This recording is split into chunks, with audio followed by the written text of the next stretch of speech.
I think this is going to be just as educational for the folks kind of in the land use business as it is for our citizens. So that's great.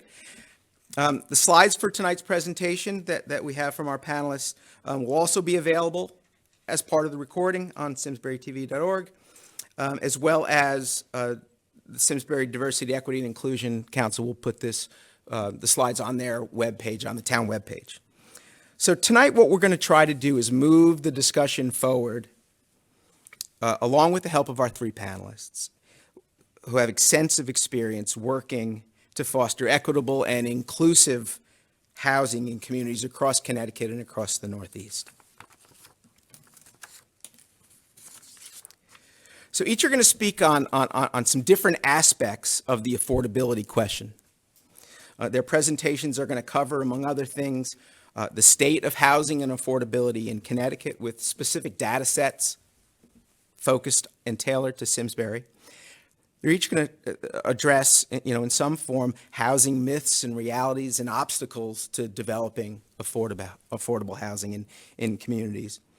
We'll hear some very interesting stuff from Matthew on planning and financing successful affordable housing projects. And then we'll get a developer's perspective on both kind of the good and the bad framework localities can get into in terms of providing the right kind of environment for development projects. And we'll also talk about some successful examples.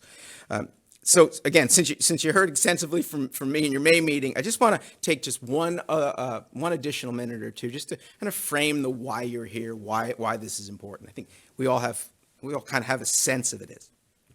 I'm going to take a couple minutes and talk about affordable housing. Affordable housing is often defined as housing that is available to those households making less than the area median income and costing less than 30% of that household income. But the cost of housing, I think, as we all know, continues to rise, placing an ever-growing burden on families and households in the Simsbury community, in the Hartford region, in Connecticut, and in the country. And I think it's important to remember that part of the DEI Council's primary mission is helping Simsbury become more inclusive. And that means, when we say inclusive, what we mean by saying that is fostering awareness, action in a community where all voices are welcome and each individual can live and work and play in a safe and comforting environment. But the catch is, and the connection is, in order to be more inclusive, housing opportunities have to be there for everyone. They go hand in hand. I spent a lot of time working on the plan of conservation and development, and we've begun to start that this year as an update. But it is our policy document that Simsbury citizens, as well as our decision makers, rely upon to make growth and development decisions. One of the primary goals of that document is to provide a broad range of housing choices for people of all ages and all economic circumstances. And as part of that goal, we say that we seek to develop, or we seek to help meet the diverse housing needs of Simsbury's residents today and our future residents. So we have kind of policy background as to why this is important in the community. We have a companion document called our Affordable Housing Plan, which lays out certain approaches to how we can effort to increase affordable housing in our community.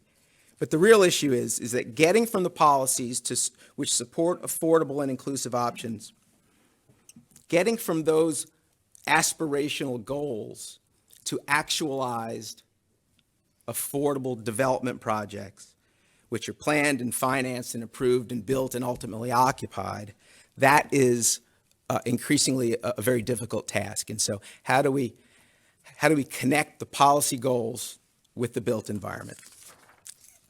So that's what we're going to try to do tonight. The aim is really to try to increase our understanding of obstacles and myths and challenges and hope that we can understand those a little better.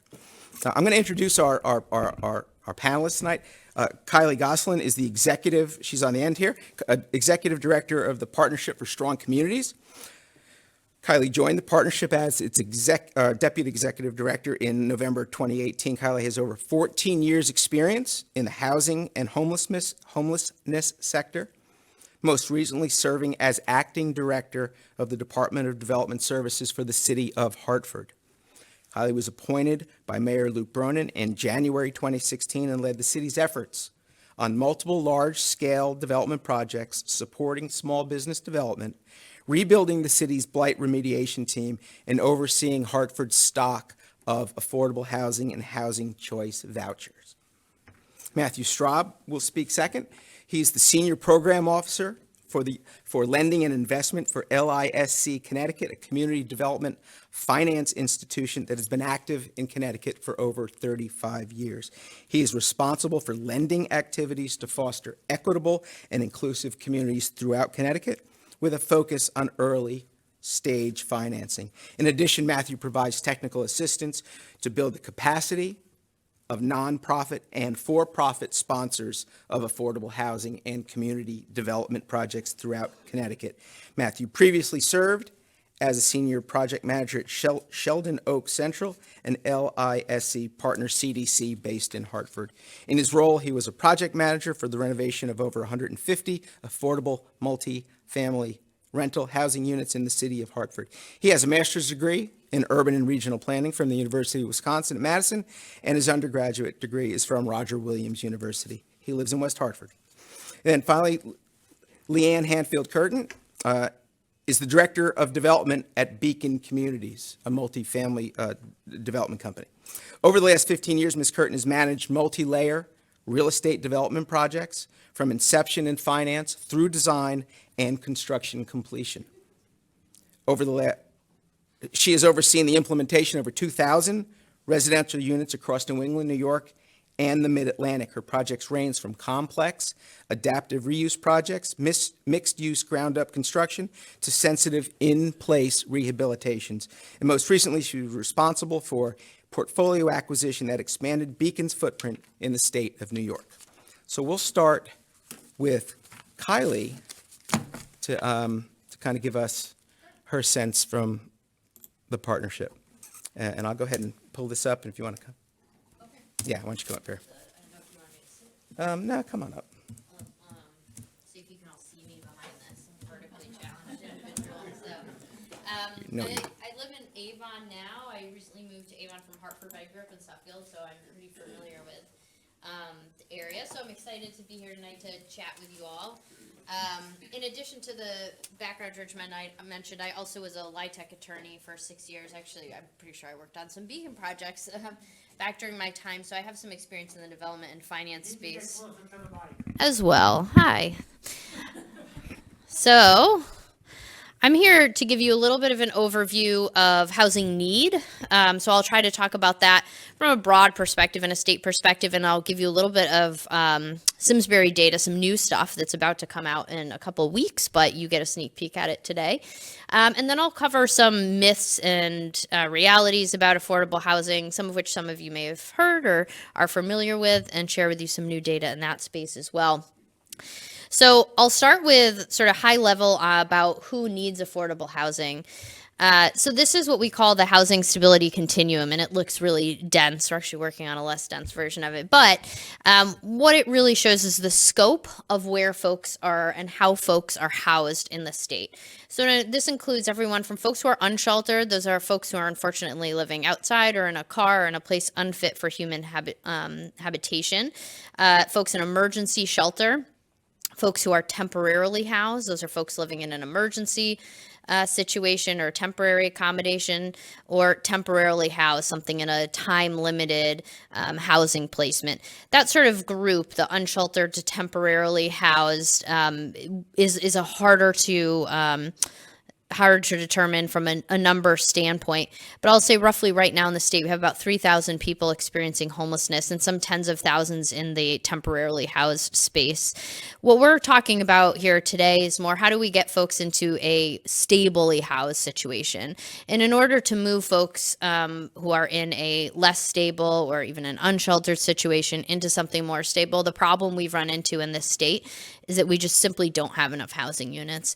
So during the pandemic, we we received a lot of emergency vouchers and emergency housing assistance from the federal government. And we were able to move a lot of individuals from congregate shelters into hotels and then ultimately into permanent housing. But quickly we found, and some of our CAN directors and our shelter directors were saying, we have more vouchers than we can use. We can't place anybody anywhere. We simply don't have rental units to use those vouchers in. So our state has a shortage of housing units, period, and definitely units that are affordable to certain populations, specifically people earning 50% or less of the area median income. So we'll talk quickly about what is affordable housing. You'll hear that term used a lot, and it's often defined differently by different people. So at the partnership, we like to talk about affordable housing as a big A and little a. Big A, when many folks are talking about affordable housing, we're talking about like the type of housing that Matt and Leanne may be working on. It's housing that's received financing from a government program. It's restricted based on income. These are properties with deed restrictions too that limit the rental or sale to income qualifying families. It also includes things like Connecticut Housing Finance Authority mortgages and things like that. You also sometimes hear folks talk about naturally occurring affordable housing, and what's that? Well, for the most part, our market does not, based on cost, doesn't produce units that are affordable to folks below 50% of area median income, and in many cases below 80% of area median income. Just the cost of housing in the rental market doesn't provide for that. So that's why subsidies exist to fill that gap. That's why Leanne and other partners in her field do the work that they do. But there are some less expensive market rate rental housing around. In our state, that housing is typically very old, and oftentimes it's not in the best shape. Oftentimes it's in sort of old town centers or industrial areas and our cities. That's where the bulk of our sort of unrestricted rental housing currently exists. We really stopped building multifamily housing in the state in a big way. Really, in the middle of the last century, we moved more into single family homes, and particularly Connecticut. It's really slowed drastically with our multifamily housing permit. So most towns don't have a lot of naturally occurring affordable housing, Simsbury, Avon being some of those. A lot of folks will say, well, I have units in my town that are affordable, and they're really not affordable to folks at that 80% of area median income and below, or oftentimes they're not in great shape. I'll do a couple slides here quickly on some graphics on who needs affordable housing. Again, showing for every 100 low-income households in Connecticut, there's only 42 rental units available and affordable to them. So that includes the big A and the little a stock. So if you happen to be in that lower income household category or extremely low income, that's folks at 50 and 30% area median income, you're going to have a real difficult time finding just a unit here in Connecticut. We talk about who is in affordable housing. A lot of the folks in our extremely low income category are really primarily folks with disabilities and elderly households. That's what makes up the bulk of folks who are the lowest income, and that's again where the deepest need is in Connecticut. Some other individuals in that category include folks exiting the criminal justice system, youth exiting foster care.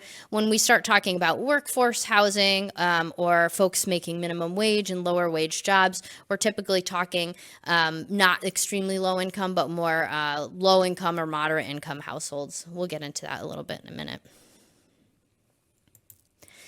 So I think this is helpful. This graphic you see on the right with this chart shows how housing costs have risen a lot since, in this case, 1960. So again, in 1960, just about 12% of renters spent over half of their income on housing costs. By 2020, it's almost doubled to 27. So you've got really a sort of a crisis of both folks not making enough. Our minimum wage jobs and our minimum wage have not risen, and just wages in general have not risen as fast as housing costs have gone up. So where housing costs are going up more quickly than wages, you end up with this affordability gap. And in Connecticut, we've seen that gap widen over time. And on the left, just noting too that this disproportionately affects Black and BIPOC renters here in the state. And I'll talk a little bit more about segregation in the next slide. So racial and economic segregation is, I think, a pretty well-known fact here. We can look around who's in this room right here today, right? And I live in Avon. I grew up in Suffield, a similar population. I lived in Hartford for a while, and a much different population. And so, as we see here, most of our BIPOC population live in only 15 of Connecticut's 169 towns, and they're disproportionately low income, and they have less housing options.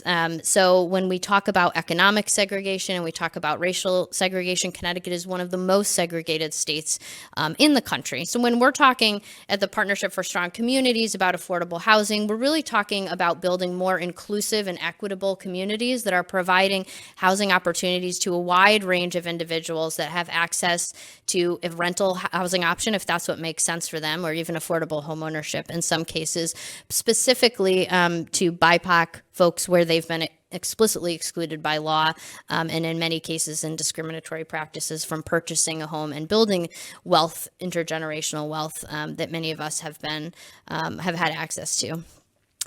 So one of the partnership's data projects that we have is called the Housing Data Profiles. You may have used Housing Data Profiles as you prepared your affordable housing plan here, or sometimes folks just doing their plans of conservation and development use this data. We update it. We've been doing it more regularly. It's now this online interactive platform. It was last updated in 2020. The 2022 updates are coming out in the next couple weeks. I was able to pull some snapshots from your profile before it went live to share with you today. I don't think there's a big change from probably your 2020, other than most rents, the average rent in towns have all pretty much gone up.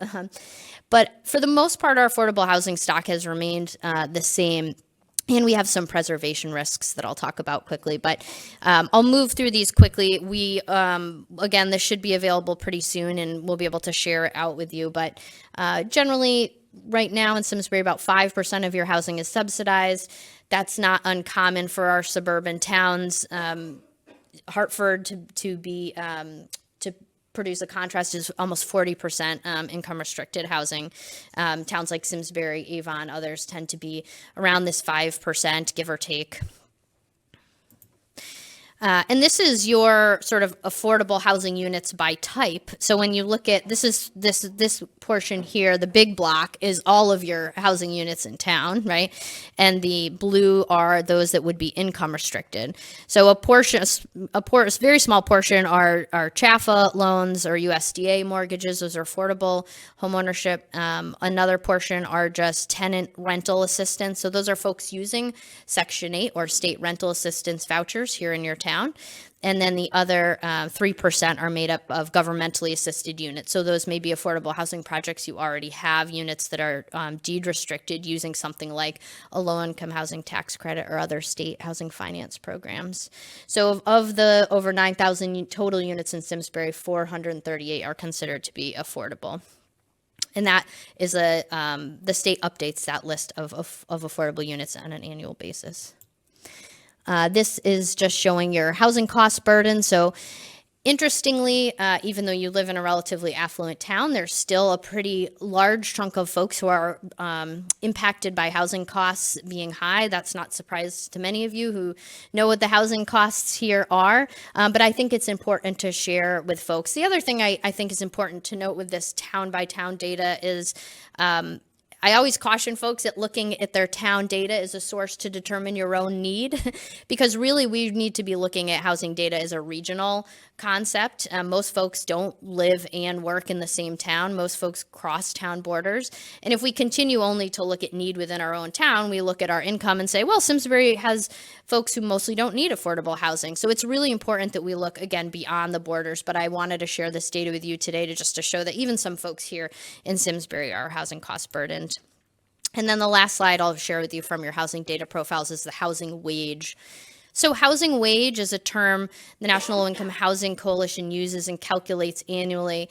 This is the $25 an hour is what you would have to earn in order to afford a 2-bedroom rental house without paying more than 30% of your income on housing. So you can see where we have a higher minimum wage than most of the country at $14 an hour. It's still far from far from that $25. And in some places in Fairfield County, it's much, much higher. But 25 is about, you're in, obviously, you see this chart here, you're in good company with a lot of other towns that also have that high housing wage of 25. And this is housing preservation by risk, I just mentioned before. Because the low-income housing tax credit program is one of the biggest development tools that the country has ever produced or created to produce affordable housing, and it was started in 1986 during the Tax Reform Act. Most of those properties have deed restriction terms that are around 30 years. So we have a lot of projects that were created and started in the 1990s that are reaching the end of your deed restriction timeline. So Connecticut, like other states, has a lot of units that have been created over the past 20, 30 years that are reaching the end of their deed restriction. Why do I mention that? Because once they've reached the end of the deed restriction, there's a choice. There's a choice to take that property and continue its affordability, put new tax credits or new resources into it, or to allow that property to become market rate. And so I think it's important as stewards of your town's housing resources that you're aware of the number of units you have that are reaching the end of that timeline so that you can be reviewing that, talking to those property owners, looking at what are the options. Is this property going to remain affordable? Is there a way we can expand it? If we're going to renovate it or rehab it, what resources are we using? And that sort of thing, but looking at it as part of your overall housing stock and plans. So next I'm going to talk quickly about some housing myths and realities. I'm trying to go fast so I make sure we get enough time for Matt and Leanne, but if you have questions with any of these, please feel free to stop me. I'll also note that part of my job and the partnership's job, we also receive funding through the Hartford Foundation and other generous foundations, is to produce educational materials. We have a conference coming up next week, actually, the State Annual Affordable Housing Conference, which is free. You can register online at our website, but we also have a lot of fact sheets and resources. We produce a lot of original research. So if you're ever wondering, hey, what is the real deal with 830G? We have a whole facts and myths sheet and a 101 sheet. And same thing goes with these affordable housing myths and realities and a whole host of other topics. So if there is something you're interested in hearing more about, I'm happy to sort of point you in the right direction on our website. So I picked 4 of the most common affordable housing myths that we hear in my line of work, and I'm sure Matt and Leanne are pretty well familiar with these. I'm going to walk through these quickly one by one so you can learn more about them. But number 1 is that housing units will increase crime, that affordable housing development might decrease my property values, multifamily housing developments will put too many kids in our schools, and then finally that affordable housing will look out of character or ugly in our town. So the first one is about affordable housing generating crime. There's been multiple studies on this, and actually most affordable housing reduces crime or has really no difference in crime rates. Most families in affordable housing and households are moving to that housing and looking for that stability and want the same thing for their families that many of you want for your families. And so there's really, again, this is just a myth that's been disproven over and over. Again, I also showed you the slide of the types of individuals that are living particularly in the deepest subsidized units. There's a lot of folks that are elderly and disabled. They are also not out committing crimes on a regular basis. So this is one of those things that comes up, I think, because I'll share with you sort of I think there's some racial bias that underpins some of these, but we've built most of our affordable housing in Hartford, as I've noted, and Hartford also happens to be a place where we have a high crime rate. We continue to concentrate poverty by developing all of our affordable housing in very few places. And so I think over time, folks associate those things together in an unfortunate way, but it is a myth that's been disproven. Number 2, that this will lower my property values. There's been several studies on this, all coming up with the same conclusion, but there was a recent one that looked at this in, this picture is from Alexandria, Virginia. It looked at this in suburban Virginia, very close to DC, where you have a lot of high property values and several affordable housing projects, and did a very good empirical study, and again proved that there was actually a statistically significant increase in property value as opposed to a decrease. So this is one of those things that I think is also tied to folks' perceptions of what affordable housing looks like. I think particularly for folks in older generations where some of the affordable housing was built in this barrack style. We'll get into the appearance. They think of these big, ugly buildings, and it's gonna be out of sync with my community, and it's gonna decrease my property values. And Leanne will show you, and Matt will tell you, most of the housing that's being developed now looks really nice, and you've probably driven by plenty of affordable housing projects that you didn't know were that, and they usually look newer and nicer. And we'll talk about that in a minute. Housing development will flood our schools with too many pupils. There's been, again, multiple studies on this. The Rutgers study I cited here was done about 11 years ago, but there was an update to it that more recently that showed the same thing. You know, ironically, we hear this in communities that are mostly single-family homes and big single-family home communities, and big single-family homes produce the most kids. So if the focus of the town is going to be to create more single-family homes on bigger lots, you're going to get more kids that way than you will get in a multifamily development. That's because, for the most part, most of the developments are focusing on 1 and 2 bedroom units. You do get a 1.24 children per 3 bedroom unit, but most multifamily developments are going to be 1 and 2 bedrooms anyway, so they tend to yield less students than single family development. And finally, my last slide here, just touching on what I mentioned before with affordable housing appearances. This property down here is actually a affordable housing development in Avon, not too far from here. If you all know Hot Meadow Brewery, it's around the corner behind there off of Old Farms Road.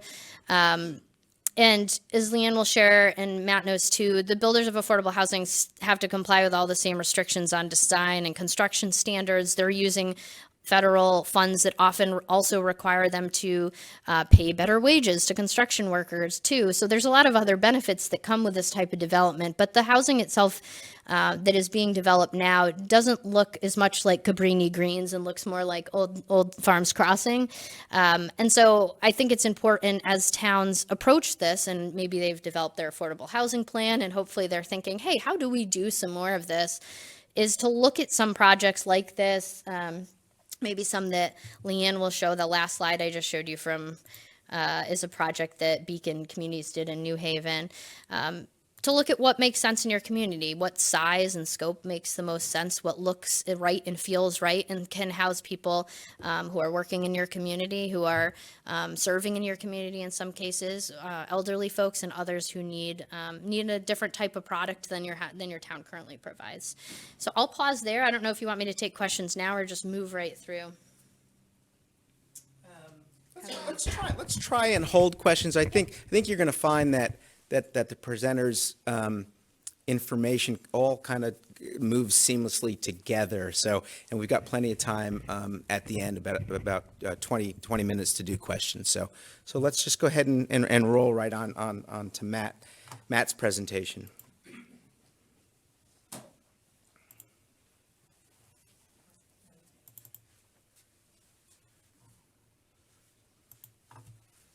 You know how to do this. Awesome. Thank you, everyone. My name is Matt Straub. I'm the Senior Program Officer for Lending and Investments with LISC Connecticut. So LISC stands for Local Initiative Support Corporation. I'm going to use a ton of acronyms today. I will do my absolute best to explain all of them, but please wave me down if I forget. So LISC is a CDFI, a Community Development Finance Institution. We are functionally like a nonprofit bank. So I'll get into this a little bit further, but that's kind of what our role is. So just to talk about kind of what I would like to go through today. So first, who is LISC? What is our role in this space? How can we help support the development of affordable housing? A little bit about the affordable housing development process. So where it starts, what it requires as far as funding, and then how communities like Simsbury can be supportive of that to really make sure that what you're getting is both, what the town requires, what its residents need, and to get something that ultimately the town can be proud of. Q&A we're going to hold till the end. So this is LISC's mission statement. Together with residents and partners, LISC forges resilient and inclusive communities of opportunity across America. Great places to live, work, visit, do business, and raise families. So LISC is an investor. We invest in not only affordable housing, but also economic development, health. We have a sports and recreation department, so to speak. The Connecticut program was just awarded a grant opportunity to help support the development of childcare facilities. We really do a lot of different things to help build vibrant communities. So what we do and how we do this is to work primarily with financial institutions, so banks who are motivated by the CRA, which is the Community Reinvestment Act. So we offer low cost, typically loan financing. We also do occasionally have grant financing. Mostly in the early stages of the development process. So we work on acquisition, pre-development, and construction lending to help bridge towards some of the permanent financing sources. Kylie mentioned the low-income housing tax credit. There's a number of different kinds of funding opportunities. Affordable housing financing is typically very complex. So what we do is help organizations get to a place where they can get shovels in the ground. So LISC is a national organization. We are based in New York. We operate out of 38 program offices. So I work out of the Connecticut office. We have space in the Nonprofit Center in Hartford. I live in West Hartford and work out of there a couple days a week. I live about a mile or so from 4 different affordable housing properties. They are a lovely addition to my neighborhood. One of them hosts a bike shop. One of them, I believe, is going to start leasing up in the next couple of months, and I believe they might have a cafe. I'm very excited about it. So just to give an idea of our reach in Connecticut, we've been operating first out of Hartford since 1984 and have invested almost $90 million to help advance affordable housing in Connecticut. So now we're going to get to talk about the development process. It takes a long time. So, Leanne, I'd love to hear if your experience is any different than this. But generally speaking, it is not unreasonable that for when you start thinking about a project to when you actually have people moving into it can take about 5 years. So starting in the beginning of the process, so looking at concept, feasibility, and site control. So you don't want to invest a lot of money trying to determine whether something's feasible if you don't own or have control over a piece of land. So first, identifying a parcel for which you have appropriate zoning, for which there are infrastructure in place. So typically speaking, you'd be looking for water and sewer, though that's not required. But if not, then do you have well and septic capacity for that site? Excuse me. And then you would also need to do things like architectural analyses, soil analyses. You may need a phase 1, phase 2, or phase 3 environmental site assessment if the site was previously used for farming or industrial uses. So all of that can take quite a bit of time. From there, you would look to apply for your permanent funding sources. So that includes, I don't want to get too deep in the weeds on this, but it can include multiple sources of low-income housing tax credits. The state and federal government both offer historic tax credits if you're looking at renovating potentially an old mill building. The State Department of Housing has multiple sources of grant dollars that are used to fill gaps. There's usually some kind of permanent loan, and then you may have smaller amounts of money from the municipality, from Eversource if you have a particularly energy efficient project. The Federal Home Loan Bank of Boston offers grant and loan opportunities. It gets pretty complex. A lot of these may have 5 to 7 funding sources by the time all is said and done. So once financing is complete, you move to construction. You're looking at about another year of construction before there's actually people moving in, and then you can finally lease up. So this takes a lot. There's a lot of opportunities for things to go wrong. So for that reason, developers tend to be a little bit risk averse and try and move forward with projects that are likely to be funded, that meet priorities of funders, that meet priorities of communities. And avoid places where there's going to be a lot of pushback or a lot of risk that something may go forward after they've spent a lot of money. So looking at kind of some of the important questions that get asked at each stage, one of the big ones, I think, as you're looking at concept is, does this meet the goals of funders and does it meet the goals of communities? So a lot of funding sources are awarded competitively based on the priorities of the organizations, so whether that's the Connecticut Housing Finance Authority or the State Department of Housing.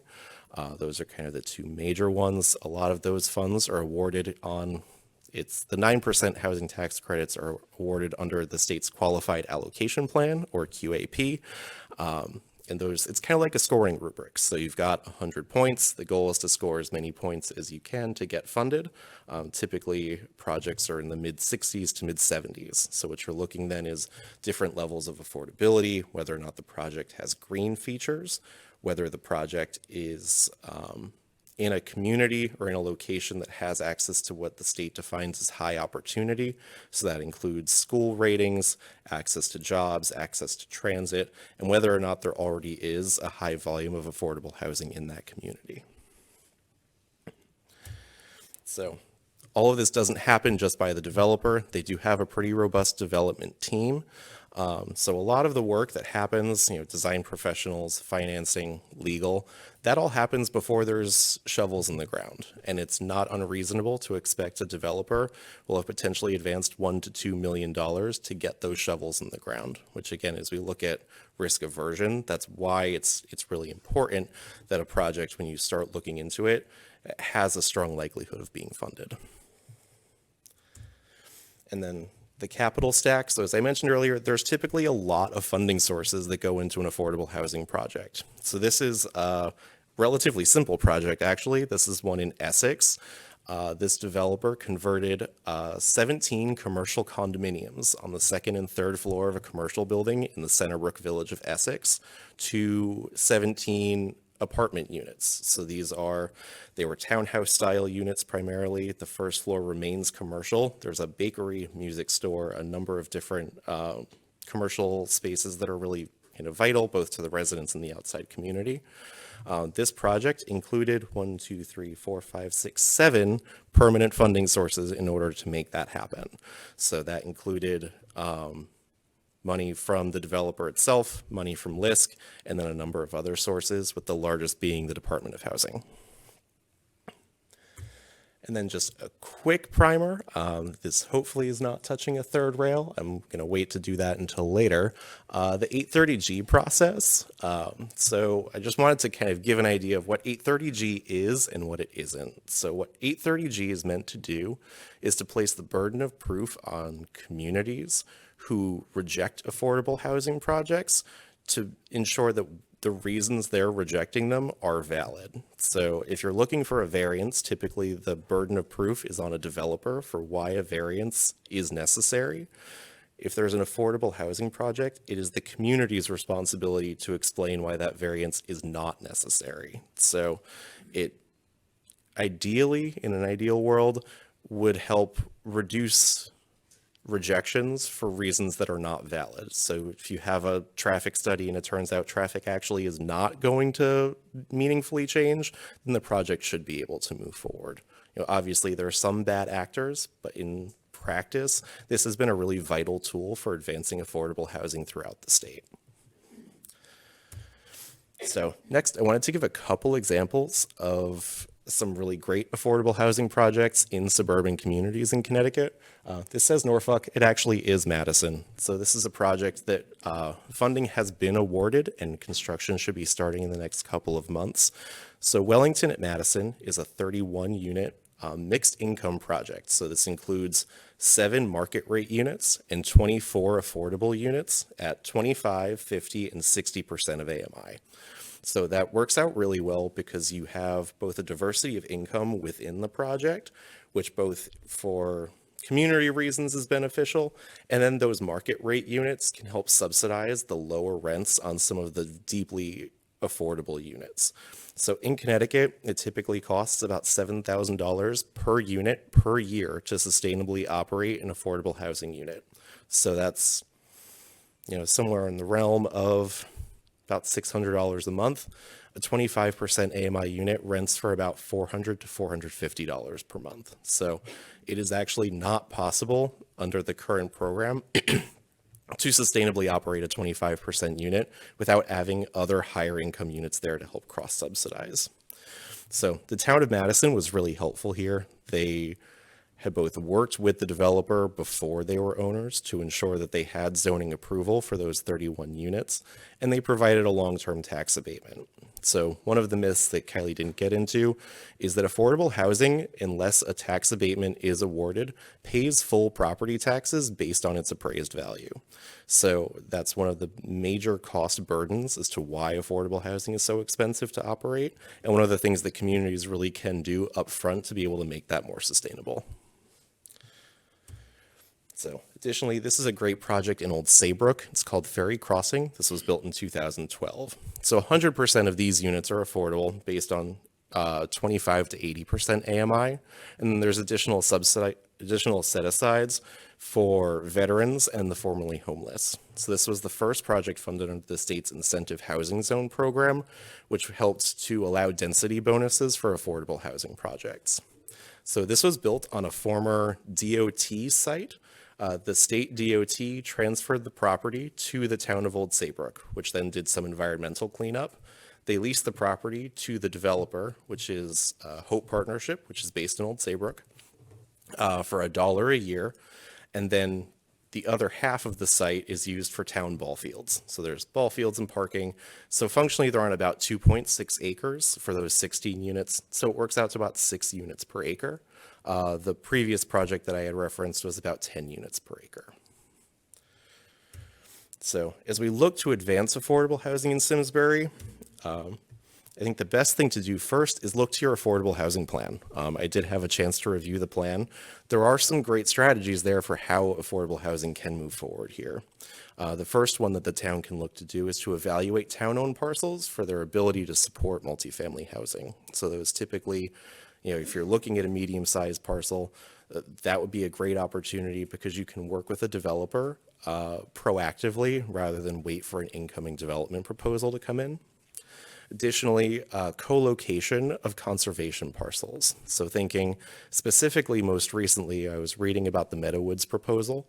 I think there was kind of a false dichotomy there. Your two options were not fully conserve the almost 300 acres or allow 300 units of single family detached housing, right? There's the developments I showed earlier at 6 to 10 units per acre. You could put a pretty substantial affordable housing development on a very small percentage of that site, while still maintaining all of the conservation that you had intended through that 300 acre purchase. And then what that would do is both reduce some of the acquisition costs that went into purchasing it, as well as provide some ongoing revenue to the town through that additional tax base. So this is one of the things we're working on with the Connecticut Preservation Council, is ways to kind of work with conservation to be able to add some affordable units in places where that may help make conservation more feasible. Additionally, there was a note in the plan to allow for affordable housing or to require affordable housing set-asides in new developments. This is something that a lot of communities are considering, that for any new development, 10, 20% of those units should be set aside as affordable. And that way it's built into the development finance from the beginning. And that's something that developers can be aware of as they're building out their models. Finally, looking at your zoning map. So I did see that there's mapped zoning here.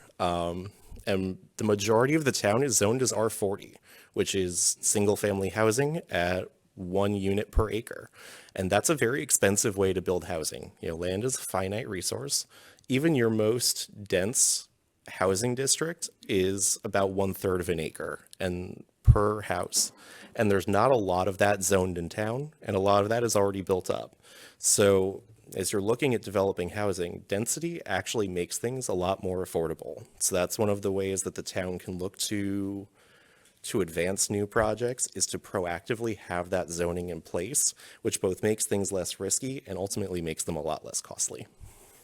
So here's my contact information, and I'm going to hand it all over now. Thanks, Matt. Okay, Leanne.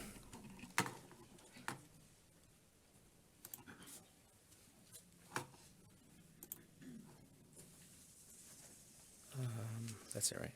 Yeah, thank you. Thank you. Oh, no, Nancy. All right. Hi, everybody. Thank you again for having me. My name is Leanne Hanfield-Curtin. I'm from Beacon Communities. We are a Boston-based developer. I have a couple of slides here just to give you some background on Beacon, call it a shameless plug. Beacon Communities is an owner, operator, and developer of primarily affordable housing. We own and operate over 17,000 units across 150 different properties. We operate in 13 states, and we have over 700 employees. And we've been doing this for more than 50 years. I have not personally, but other people in my organization have been. And then to zoom in a little bit for you guys, just because we are in Connecticut, this is a snapshot of our Connecticut footprint. So we have 330 apartment homes in development right now as we speak. We already own and operate 1,500 apartment homes in Connecticut, and we have another 885 apartment homes under third-party management. And you can see sort of the towns there on the map that we are active in. So that just gives you a little bit of an idea that where we are and the work that we're doing. So tonight I am going to cover 3 different buckets. I'm going to talk a little bit about marketplace perspectives today that we see. I'm also going to touch on benefits of diverse housing options and price points. And I'm going to close on misunderstandings around affordable housing. So we will start with marketplace perspectives and a fun one, financing.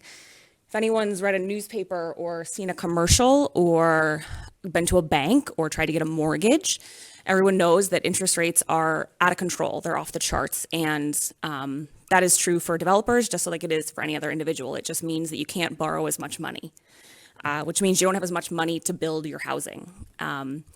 In traditional market rate developments, right, the capital stack is pretty simple. It's traditional equity, it's conventional debt.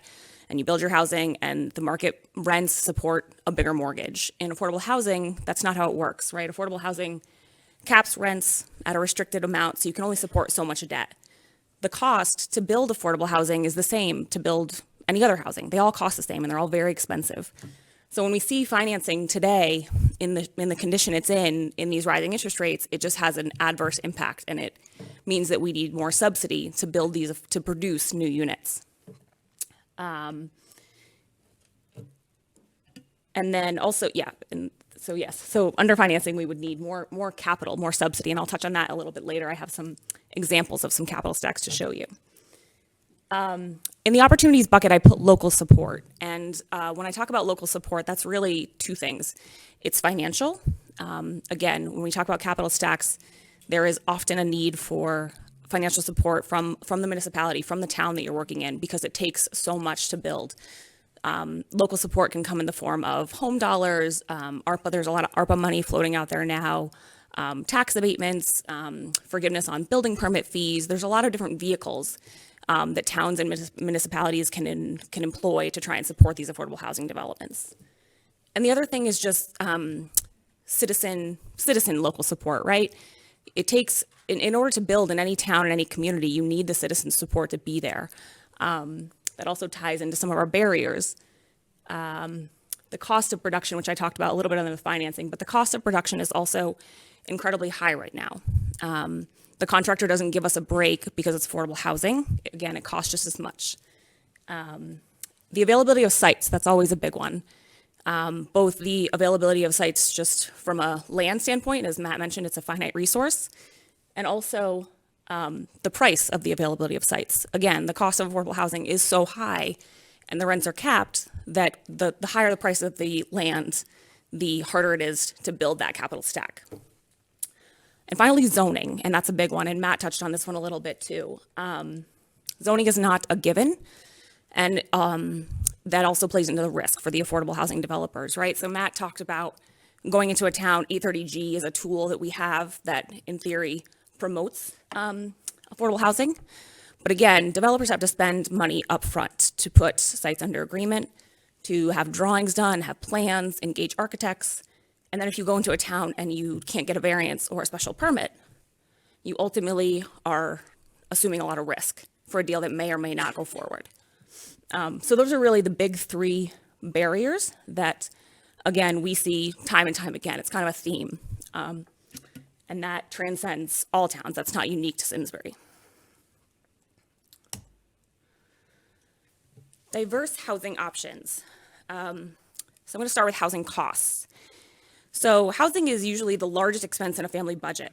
And so the higher the housing costs, which we've heard a little bit about tonight, the more that budget is strained. A household is defined as cost burden if it pays more than 30% of its income towards housing. The more cost burdened, the less money that it can spend, that household can spend on other things.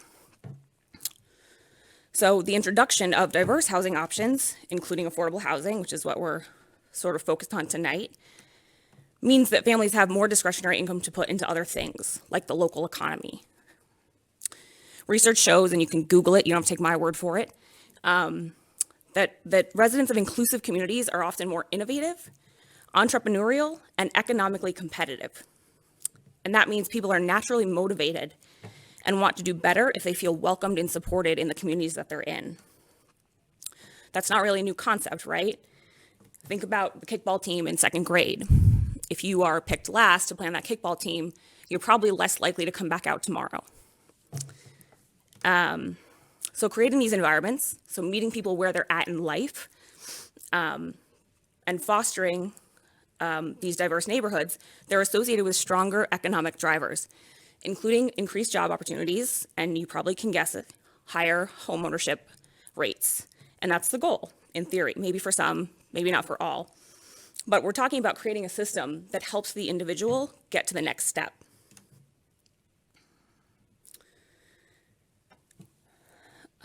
And then last but not least, affordable housing for families.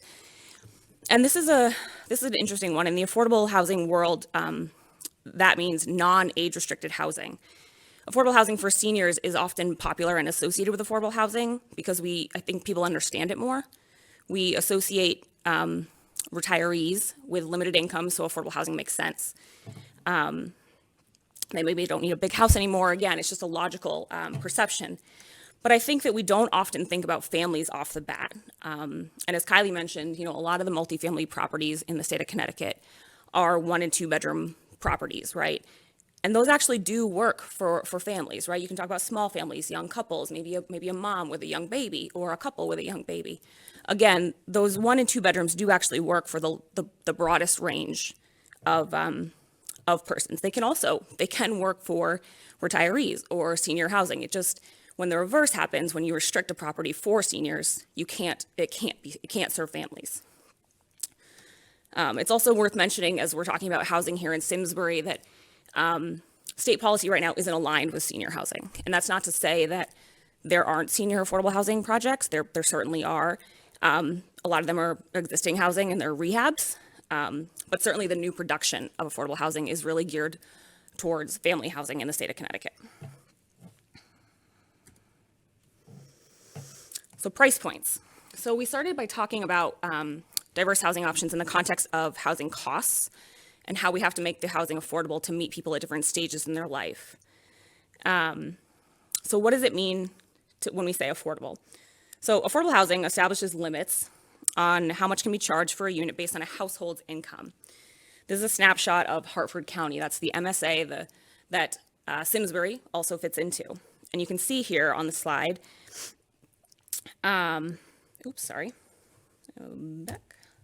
So you can see on this slide that there are income and rents established for this area, and a single person in Simsbury or in Hartford County that was making $47,000 a year would have to pay almost $1,200 for a studio apartment. That's not no money, right? That's a reasonable and a real rent that someone would have to pay. And you can go down the list, right? A 2-bedroom would cost nearly $1,600 a month. I think it's at $1,522. And again, this is just at 60% of the area median income. So that's a pretty common affordable income tier that we see a lot in affordable deals. And so keep in mind that as we talk about these caps and these limits, you're regulating the housing cost to 30% of that household's income. And that means that you're preserving that bucket of income that they have to pay for other things, like the local economy, right? Like emergency funds, like producing a savings account that would go to a down payment down the line, right? So there's a lot of reasons to support this sort of 30% restriction, if you will, depending on a person's income. So this is pulled from Google, so it's very official. And no, but seriously, if you were looking for an apartment in Simsbury, right, this is where you would go first, right? And maybe you would pull up Google and say, what's out there? And this is what comes up. This is a listing for a 1-bedroom, 1-bath in Simsbury. And you can see that it's $2,100 a month. And if my little calculation on the side over here. So that means that an individual that would rent that unit would be paying almost over $25,000 a year to rent that 1-bedroom in Simsbury, Connecticut. On the last slide, we saw that an individual making 60% of the area median income would only make $47,000 a year, which translates to them paying over half of their income for an apartment. That's a big portion of their income, and that means they don't have little money to cover other bills, to pay for things like savings accounts, to pay for education, or to buy dinner in town, right? They can't do all those things if they're so cost burdened like you would see here. And then we're going to transition into some misunderstandings, and Kylie touched on some of these, so I'm happy to keep that theme going a little bit. Who lives in affordable housing? So again, we talked about the price points and maybe the income tiers that live in affordable housing, but this is really a snapshot of who lives there, right? Your children, your grandchildren, as they start their careers, young professionals, town employees, teachers, firefighters, police and town staff. These are some local businesses that we are familiar with just from some other projects that we've worked with. But again, we have residents in our buildings that work in these places, right? So this is just, again, a snapshot of who might live there. And the other thing I think that's worth mentioning that I think is a big misconception in affordable housing is that similar to other multifamily properties, market rate developments, there are occupancy requirements, right? They have background checks, they have credit checks, they have to provide proof of income, and that's true at any housing development. So the same is true for affordable housing. There are those requirements as you move in as well. So I put this slide up to show you a couple things. This is Montgomery Mill. This is a deal that Beacon did in 2020. We finished. It's an adaptive reuse, which is actually one of my favorites because they create some really fun new units. They're like old brick and industrial in the inside. It's just a personal preference, but I think they're fun. But a couple things. One, to show you the capital stack that I talked about earlier. And you can see it on the bottom of the slide there. And that's a long list, right? There's tax credits, and there's Urban Act funds, and there's brownfields loans, and there's Department of Housing soft debt, and state historic tax credits. And there's a TIF from the city. And then there's also conventional debt as well. But again, it's a much bigger stack than you would see in any other sort of development. So I just put that up there to show you that it takes a lot to make these deals possible, because affordable housing, again, costs just as much as any other market rate development. So I put that up there, and I also put this up there to talk a little bit about quality, and Kylie touched on this as well, that I think there is a big misunderstanding about the quality of affordable housing. So I put these up as well, some imagery for you to show you about, in these pictures, you can see finishes and the amenities that are in our buildings. I think at least 3 of these are in Windsor locks. And so again, you can see that affordable housing really can be attractive and have all the amenities of a market rate property. You can see a unit interior here. We also have tenant lounges, fitness rooms, computer learning centers, business labs for residents to use. So again, these all sort of factor into this, I think, misconception that affordable housing can't be attractive. And quality, by the way, is a measurable standard, right? When you're considering affordable housing and who the proponent is and who's putting it forward, you can evaluate the developer or the applicant, right? And developers, do they have a website? Do they have a resume? Have they done this before? What's their track record? Is this in their wheelhouse? I think those are all really fair questions that can help you understand what you're getting. This is another good snapshot, I think, again, to just piggyback on the who lives in affordable housing in terms of price points. This is a snapshot of the actual resident population that lives in Montgomery Mill. These are real people who live there. A resident physician, a school principal, an RN, a teacher, right? A bank teller. So again, this just gives you an idea of the people that we're talking about that live in these units, that live in these properties. And again, the misconceptions that it's people who don't work or don't have jobs or maybe aren't supporting the local economy. Again, we see time and time again that that's just not the case. This is another deal I threw up.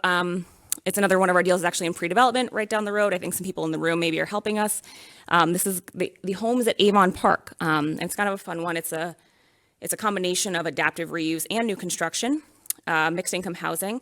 And here again, you can see that quality is a driver and it's a factor in what we do. That affordable housing really can be inviting and attractive and create like a sense of place in a community within a larger community. So that's just another example for you to see as well. I think that's the end. It is. So, oh, sure. So I actually don't believe that that's been completely shaken out yet, because again, this is in pre-development, so it's pretty early. And as Matt mentioned, this is like a multi-year process. But if I had to guess, I would guess that it'll be about 70 or 80% affordable, and the rest will be market rate. Yeah. Well, goodness gracious. Thanks. Sure. Please, a round of applause for our folks.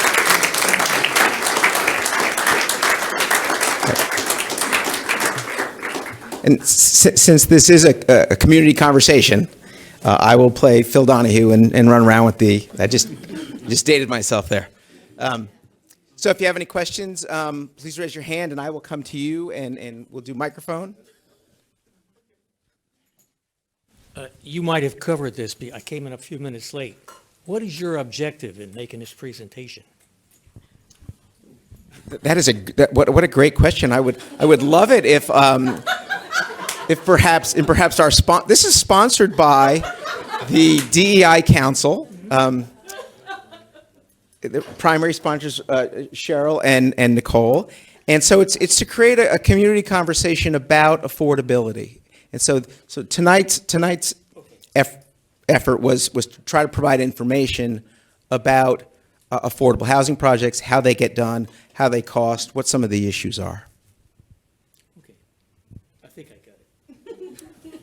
I mean, I've had some experience with this low-cost housing and helping people get in, but quite often, once they're in, they find out that there's a whole lot of other expenses that they can't meet, like jobs, transportation, daycare for children, and that wasn't considered up front. And we spent a lot of money to help these people, and it turns out, to get a little more money, I only want to work part-time.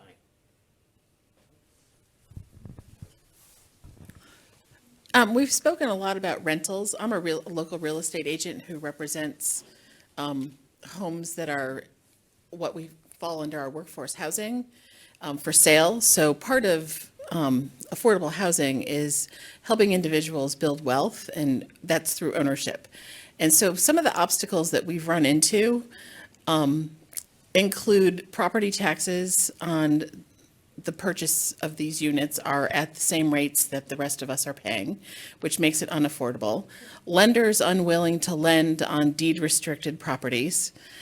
We have found very few lenders willing to do that because of the deed restrictions, because they're not saleable notes out in the marketplace after in the secondary market. How do you overcome those obstacles? If I could remind the panel to press the button.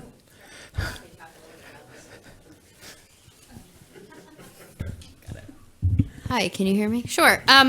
So the affordable homeownership space is something the partnership's been delving into more recently, and it is critical for wealth building, as you noted. And since this is a DEI presentation, I'll note for those of you who aren't familiar with sort of the history of our country's or sort of lack of providing the same opportunity for wealth building for communities of color, I encourage you to read Richard Rothstein's Color of Law if you hadn't. There's also a video version of it that's about 17 minutes. I think it's called Segregated by Design, which is really great.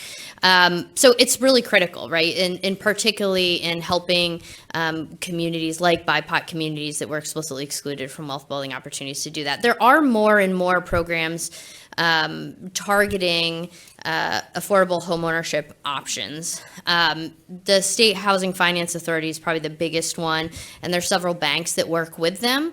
And they've recently been expanding that program and expanding price options in towns like Simsbury that have higher cost housing. So I encourage you to go on and look at, I think it's called Time to Own is their newest program, but and I'm on their board, so I should know that, right? But there's a bunch of programs through the State Housing Finance Agency that are working to address the higher cost have housing in some of our suburban towns. So I think it's an area that's growing. I think it's an area that hopefully you'll see more focus on as interest rates continue to rise. That's going to continue to be a barrier. And I also think some of the design of some of the affordable homeownership programs in the past, for example, that have income restriction ceilings over time, have things like PMI in place that actually end up creating a more expensive mortgage for people. I think there's a lot of programs starting to take a second look at those, particularly with the increase focused on diversity, equity, inclusion, and saying, hey, some of these affordable homeownership programs that we've created are actually making, folks are walking away with a more expensive per month cost than they would be in the market because we're putting other restrictions on it. So I do think it's something that's receiving more focus. We did the partnership did a program on this last July that specifically looked at some of those programs and had some folks that done research in that area talking about it. So I do think it's an area where you'll see some changes, but it continues to be a challenge. Also because the cost to own in some of our suburban communities is just so high. It's really too much for most folks in some of those income brackets that you just saw Leanne go through. Set up. So having rental options for folks is critical in the interim, right? And it's really important that we create rental options that are affordable to people at those different price points so that they have the opportunity to build up some savings and hopefully enter the market at some point as home buyers, if that's what they want. And some do and some don't. So. It did. I think there may be more coming. Yeah. Yeah. Yeah. They ran out of funds a couple weeks ago. Yeah, I do think there's some renewal funding, as you noted, coming for that, though. And just to weigh in on that property tax question, deed restrictions inherently reduce the value of a property, right? If you're restricting the property to be sold or resold to someone at 60% of AMI, there's a cap then on what that price is. And that's something that town assessors can and should be aware of. When they're valuing properties, that deed restriction runs with the property regardless of how many times it's sold. So that's something that should be addressed as part of a comprehensive 5-year evaluation. I've lived here 30 years, and through the years, we've had to purchase Rosedale Farms, very expensive. We had to purchase Ethel Walker, and many other projects. The idea, we were told it was to save Simsbury from becoming overbuilt like Glastonbury, to save the green space and for ecological reasons. Ethel Walker's got aqua filters, and people were saying, you can't build there because there's not going to be enough water for everybody. All our wells are going to go dry. So there's like mixed messages where I've been told we're trying to save the green space, but then every time I turn around, there's another apartment complex or housing development being built. So my concern is, where are you going to be building this? What's the time frame, and how many units are you going to build? Perhaps I'll answer that.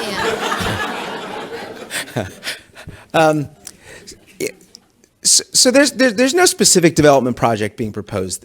The thing we're trying to accomplish this evening is part of a conversation is to explain to folks what affordable housing is, how does it show itself in the community. So I think I said in the beginning, we say in our plans and our policies that we support affordable housing. So part of this conversation is, how do we get there? So there's not a specific application being proposed today. I think that's a good point to make as you were talking about deed restrictions. I think it's important for everybody to know in Simsbury, not including Housing Authority, we don't have all that many units that are deed restricted. We've got 18 units at Aspen Green that are rental units that are deemed affordable among their, whatever, I think their number is over 300 or 260 or something like that. And then we have 5 owner deed restricted properties, and then another 9 under construction. So it isn't a big number. So we don't have that many. And I guess the other thing I would say on development, our plan of conservation and development talks about support for residential development, but it's all about kind of time and place context. So we've got language that says we support residential development, we support multifamily development as long as it's in the right place and has the right site context. And then there's other things we review during those, and when I say we, either your planning commission or your zoning commission, depending upon the type of application, and they would review applications for density and what's the traffic like and what's the design like. So, and there's a long process that any individual project would have to go through before it got approval. Is that the problem? That we're overregulated? Is that what you're saying? Is that what was that? Yeah. So that's definitely not what I'm saying. Let me take your question, and maybe I'll ask our panelists. What about Simsbury can be attractive to affordable developers? And then maybe what are some of the barriers? I think Matt may have pointed out 1 or 2 of the barriers, but what are our opportunities here, as a better way to put it?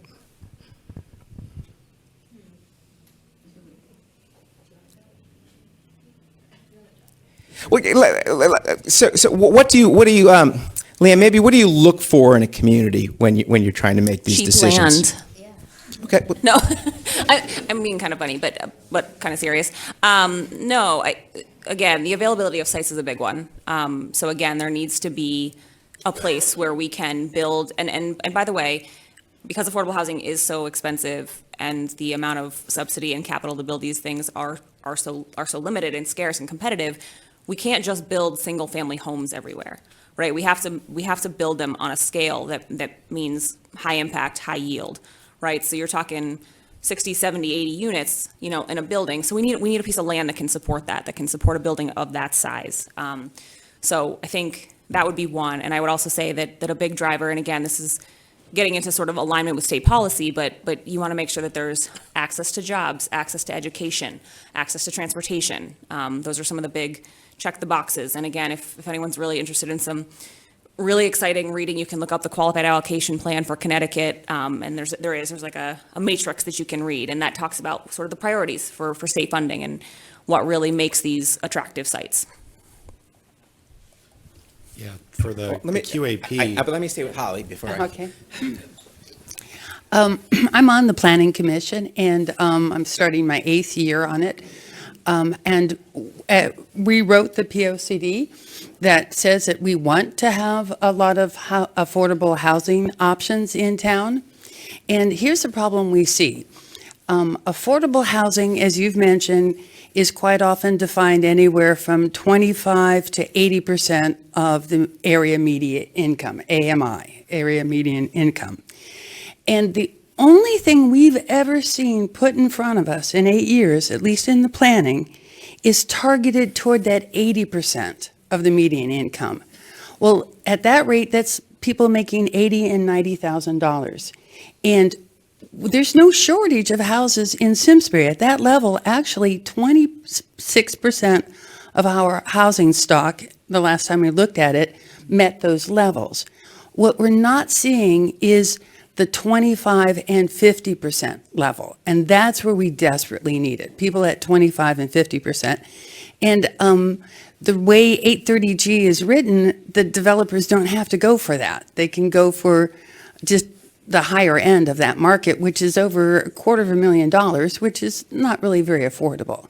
And so that's what I'd like to see is how do we get to those lower numbers? And Matt, when you showed us that development where, or maybe you did, I've gotten everyone mixed up, where you had a development and it had rental units at the 25 AMI and 50 AMI.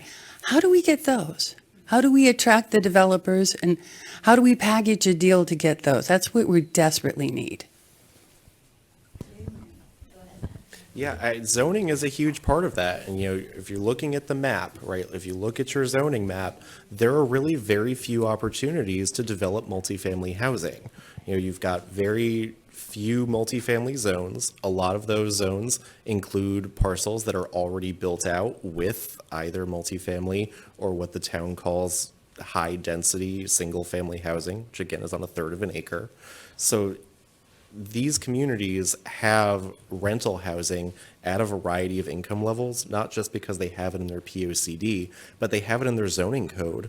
And then those zones are reflected on the zoning map. And that's, I think, kind of the next step, is not just to have it in the POCD and have the zones, but then to actually place those zones in developable land. Yeah, I just want to add to, I think it's important to note that the affordable housing developments can be a variety of scales, right? So when you look at what Beacon's doing in Avon, that's 170 units. It's an old school, and it's an adaptive reuse of an old commercial property, which is something else the town may want to look at. Is we see less use of office space. That's what Avon is choosing to do with that space, which I think is a great option. So it's a town where you couldn't otherwise probably construct from the ground up 174 units on that space, but the town's looking at it saying, hey, we're going to have trouble getting tenants in here anyway. It's a great location. It's close to CT Transit. It's close to a grocery store. It's walkable to other shopping and job opportunities. So I think, to Matt's point, looking at your map and looking where you can zone, even if it doesn't have to be high density. And I really encourage towns, even towns that don't have, sewer, you can do smaller multifamily projects on septic. I think there's this perception, to go back to the perception and reality, that you have to do the big scale project. And in some cases that works, Avon being one. But Matt, for example, and other CDFIs also work with us. Their CHAF has a small multifamily loan program, and there is a big push to take some of the existing multifamily housing that you may have in some of your, in like the Terriffill area or other areas of town, and deed restrict some of those units by rehabbing them so that they're up to code and safe, or developing smaller scale multifamily where you have, 4 units in a building, something like that. There's a lot of options to look at there. And then to go back to your question, which is how do we do this? I think an inclusionary zoning provision, which Matt talked about earlier, is a great way for towns to do this. Because you're right, getting a developer to come in and do a big project may not be as attractive due to land costs or other feasibility issues. But if you put a provision that says, hey, if you're going to build more than X number of units, we're going to require you to make 10 or 20% of those affordable, then the units they come into your town as multifamily properties are built, or if you have the smaller scale single family, you can even do it there. So there are towns, Darien has that provision, Stamford has one, where there's a requirement for any developer building X number of units or more that a certain percentage of those have to be affordable. Then the developer has to figure that out. And to your point, if you want to get to that 50% or below, which you're right, is where the deepest need is, that's where you can use something like a housing voucher can attach to that unit to make it more affordable. So also enticing voucher holders to come to your town, or looking at voucher pools and determining whether that's one source of financing you can use basically to get that lower income target that you might need. Again, for certain groups, like folks that are elderly or disabled that are on lower fixed income type of situations, that's a common, as I noted, a common portion of that population. So there's other ways to do it, and I think the town can get creative with incentivizing, whether that's tax incentives, like I said, or zoning requirements that can get you there more incrementally, in addition to thinking about the bigger stuff. But before I get to Ms. Batos here, I just wanted to, 2 kind of points of clarification. When our panelists are talking about set-asides, for instance, a percentage of the development needing to meet affordable requirements, we do not have that requirement in the town of Simsbury. The units that we have been able to get that are affordable were negotiated as part of the development review. So we don't have that standard. Second thing is that there are actually 0 multifamily zoning districts in the community now. And we call anything over 1 unit multifamily. So that could be something we could look at in the future to maybe, to encourage even duplexes or triplexes or even those kinds of things, which we have no zoning for today. Well, that's a perfect segue. So my question was for Leanne. Looking at what you did specifically in Windsor Locks and in Avon, it wouldn't be a stretch for us to say that you could take one of our empty corporate buildings and do the same thing here if the funding presented itself.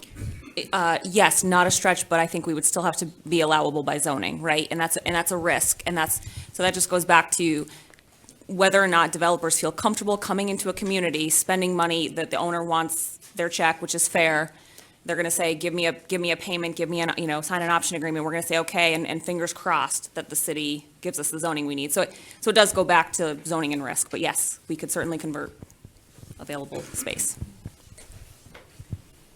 I just had a question. So we've got, I don't know, in the last few years, we've had the one you pulled up, I think it's called Aspenwood, and then Dorset Crossing. And I'm just curious, if there's a vacancy in any of those places, are those completely full with, okay, so those are totally full. But was anything negotiated with those buildings for affordable housing? So they weren't? So no is the answer. Okay. They were not. Okay. Then I do have a, The first you mentioned, Aspenwood does. Green Oh, Aspen Green. does in fact have 18 units. Okay. Okay. That was negotiated. Okay. Then I do have a comment, and the comment is talking about where you would put affordable housing.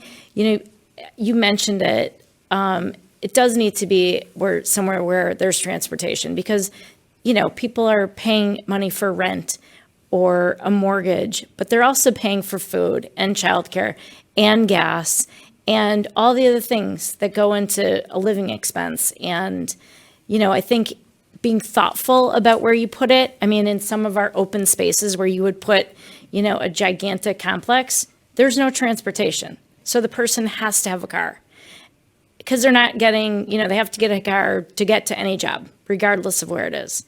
If they could find a job in Simsbury, it wouldn't be that far. But most people don't, so they're traveling, which therefore they would need a car.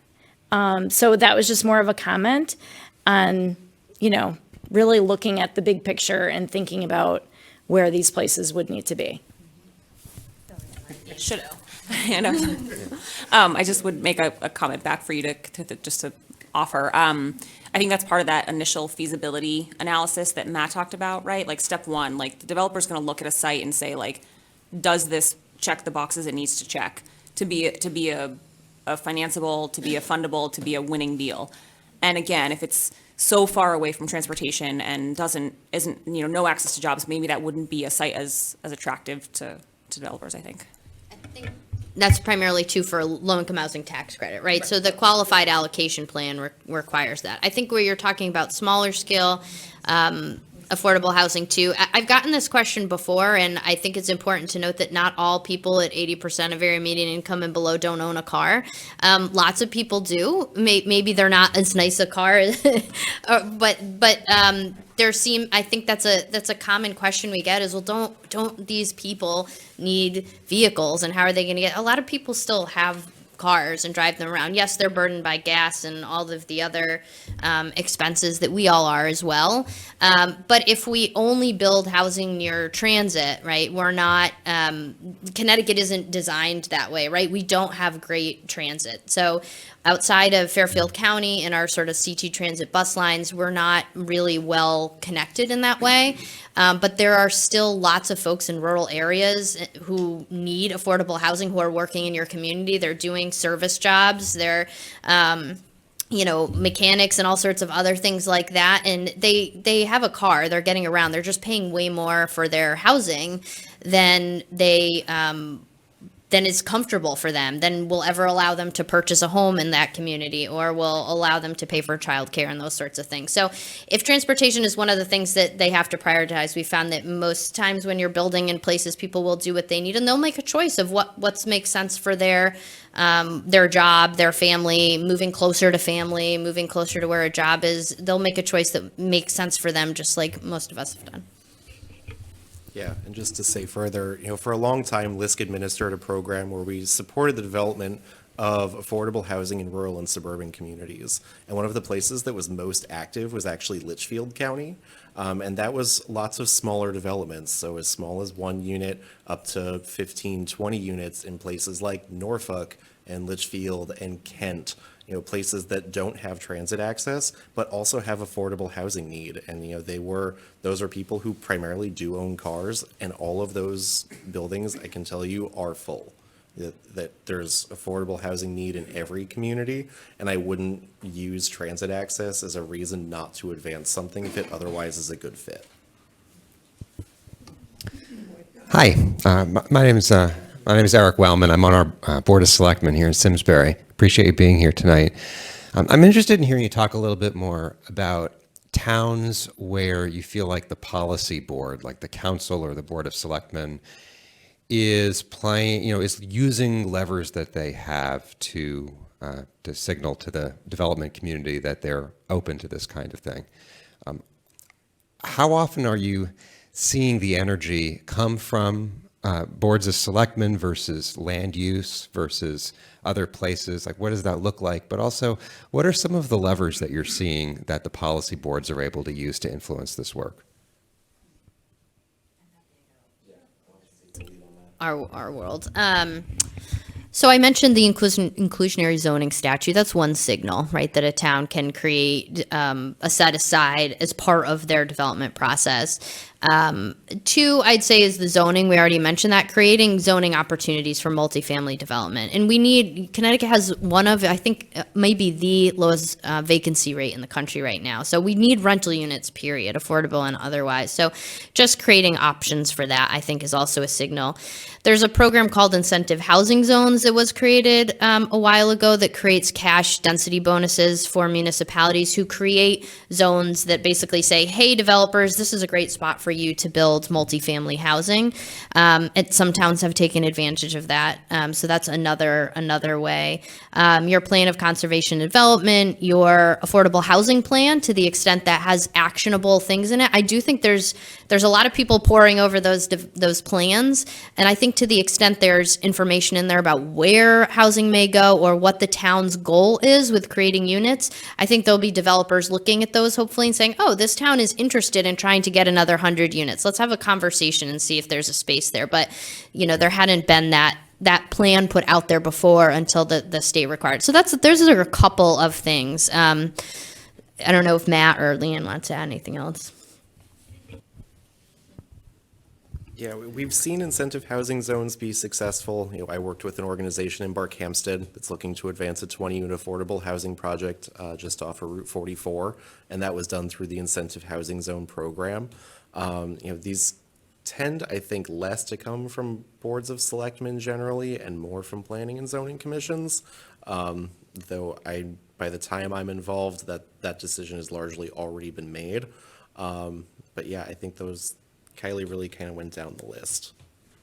I think we've got time for just a couple more. Let me go ahead. This gentleman hasn't asked a question yet. Many people who are housing burdened also have a high energy burden. And I'm wondering, in each of your sort of 3 respective worlds, what can we do to make sure that every one of these is built to the highest performance, passive house or net zero? That's a great question. Sustainability is a huge policy. It's at the forefront of a lot of development. It's certainly at the forefront of all of Beacon's developments right now.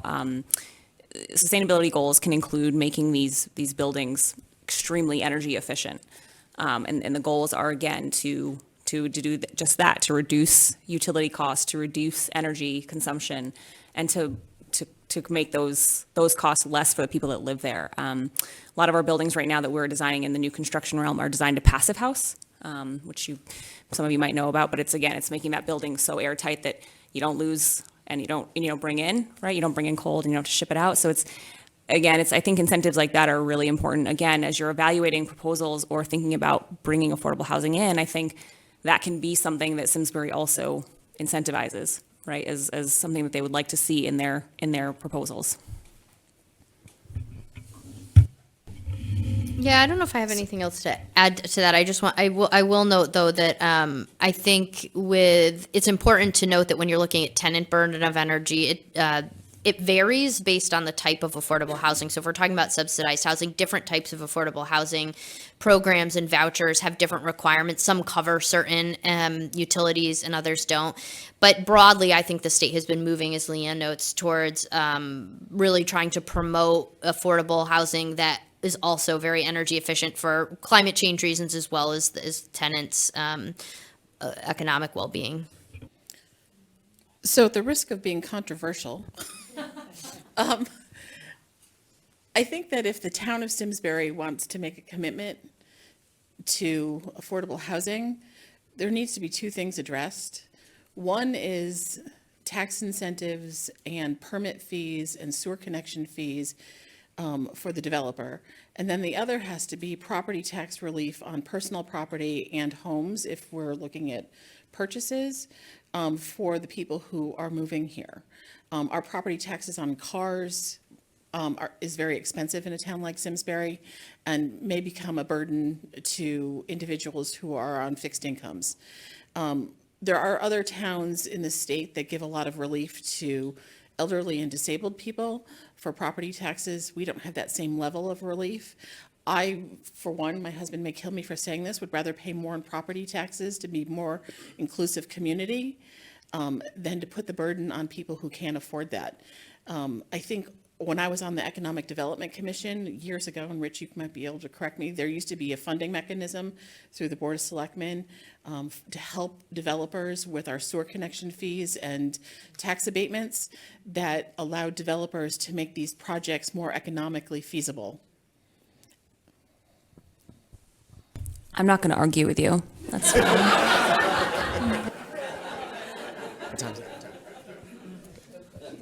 Okay.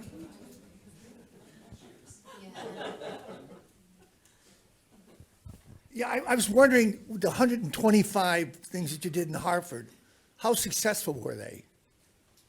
125 what? I'm sorry? Didn't you say you've done this before in Hartford? I think, Matt, you were the one who did the 125 units, Yeah, you said. I worked on the renovation of about 150 units in Hartford. They are fully occupied. Collections are strong, and the properties are operationally sustainable. Because I remember in the 70s, there was a renaissance, 70s and 80s in Hartford, where they were doing a lot of building, and it seemed to just stop. And actually go backwards. Hartford's doing, it's the former director of development there, I can say Hartford's doing well on the residential development side, but most of the developments, and actually almost all the developments that you see, I think this is important to note. People say there's all this luxury housing booming back in Hartford now. You see around the ballpark, it's all state supported because we've Matt, we've so overbuilt a lot of affordable housing in Hartford, which is good, or rehabbed it, right? That we've altered the market there to such a place that it requires state investment to do market rate housing. So now we have state investment in market rate housing. I think you've seen Hartford go through several boom and bust cycles. Like right before 2008, there was a big residential boom. You saw Hartford 21, that big tower next to the Civic Center, go up. Then you had the market crash and the city kind of went dark again. And then you saw it come up again, I think, significantly in terms of both economic and residential development prior to the pandemic. But Hartford has a really low vacancy rate, as it is across the state, as Matt noted. It's very few places where it's below 90% right now occupied in pretty much every building. So we just need more housing in the state, period. We need more rental housing in particular. So, But it would be a lot less expensive to buy real estate in Hartford. The problem is the real estate, isn't it? That's not all. No, I think that's part of the puzzle, right? Is the real estate cost, and there's different ways that can be accomplished. Now, Matt showed you specific property where the Department of Transportation used some of the property, where towns control property, you have control over that cost. So when we look at what can we do to incentivize housing in a town like Simsbury, look at property you own. Is there property you own where you can create an inexpensive ground lease or do something like that if affordable housing is a priority for you? So yes, it's cheaper to develop in Hartford, but we've overdeveloped affordable housing there to the point where because it's one of the only places where affordable housing was welcome, that we've kind of flipped the market there. To making almost half of your housing stock affordable, yes, I think in some neighborhoods, some of those neighborhoods, 70% of the housing is affordable. Simsbury's at 5%, so I'd say you're far from that challenge. All right, if we could thank our panelists once again for the evening.